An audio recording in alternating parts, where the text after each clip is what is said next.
Hello, and welcome back to Wild Sanative. I'm grateful you chose to spend a little time with me today. Thank you for being here. In the previous episodes, we've been exploring the inner patterns that shape the way we experience our lives, our thoughts, our fears, and the hidden roots beneath our reactions.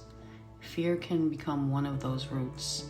It can quietly influence what we expect, what we believe, and how we interpret what is happening around us. Sometimes fear moves so quickly that we react before we've had time to understand what we are actually feeling. But fear is not the only root within us. There is another one we can learn to strengthen, and that's discernment. Discernment is the quiet practice of pausing long enough to recognize what is true before fear, habit, guilt, or emotion that decides for us. It helps us notice the difference between a real warning and an old wound being touched, between our intuition or the feelings of anxiety, between compassion and over-responsibility, between a healthy boundary and a wall built from fear, between what truly belongs to us and what we may be carrying for someone else. Discernment creates a little space inside us, and within that space, we no longer have to treat every thought as fact. We do not have to obey every feeling as though if it were a command. We do not have to assume that every uncomfortable moment means something is wrong. We can pause, we can breathe, we can listen. We can allow more information to arrive before choosing what comes next. When discernment has been weakened, fear often sounds convincing. Urgency may feel like intuition. Something familiar may feel like something safe. We may remain in situations that no longer support us simply because we know them, because they're familiar. Or we may pull away from something healthy because closeness, honesty, or change feels unfamiliar. This is why discernment is not only about deciding whether something is right or wrong, it is about noticing the quality of what we are experiencing. What is the energy beneath the thought? Does it bring me clarity? Or does it leave me feeling more confused? Does this feeling invite me to pay attention, or does it push me back into panic?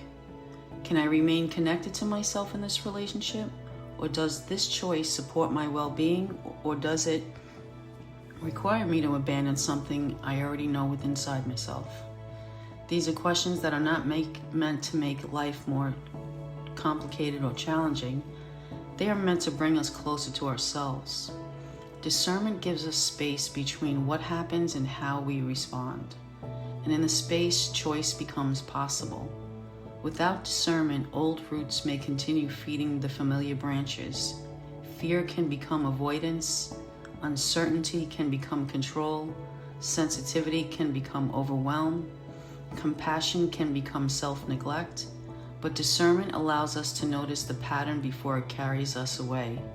We might say, I feel afraid, but I do not yet know that I am unsafe. I feel responsible, but this may not be mine to carry. I feel urgency, but I am still allowed to pause. I care about this person, but caring does not require me to ignore my own needs. These may sound like simple statements, but each one begins to restore our own inner authority. Discernment does not make us cold. It does not ask us to close our hearts. It teaches us how to keep the heart open without leaving ourselves unprotected. It allows us to care without absorbing everything, to listen without immediately agreeing, and to understand another person without abandoning our own truth. We can remain compassionate and still recognize when something is harmful, unbalanced, or no longer aligned with who we are becoming. Often discernment begins in the body. It may appear as a tightening in the chest, a heaviness in the stomach, a sense of pressure, or a feeling of shrinking, rushing, or losing connection with ourselves. These sensations do not always give us a complete answer. They are not always proof that something is wrong, but they may be an invitation to slow down. The body could be whispering, pause, notice, do not decide yet. Something here needs more attention. The goal is not to become suspicious of every situation. The goal is to become curious. Fear usually wants an immediate answer. It says, act now or something terrible may happen. Discernment says, let me understand what is happening now before I choose. And fear often repeats itself loudly. Discernment tends to arrive in a more quiet fashion. It may not offer complete certainty. Sometimes it simply reveals the next honest step, like asking a question, taking more time, rest before deciding, gather more information, seeking support, setting a boundary, simply saying no, or remain open just a little longer. Discernment grows through these small moments. Each time we pause before reacting, we strengthen it. Each time we question a fearful thought, instead of automatically believing it, we strengthen it. And each time we remember that another person's emotions do not have to become our own, we strengthen it. Each time we choose what is honest rather than what is merely familiar, we strengthen it. This does not mean we will always make the perfect choice. Discernment is not perfection, it's a relationship with our body, with our emotions, with our lived experience, and with that quiet part of us that can observe what is happening without immediately becoming lost inside it.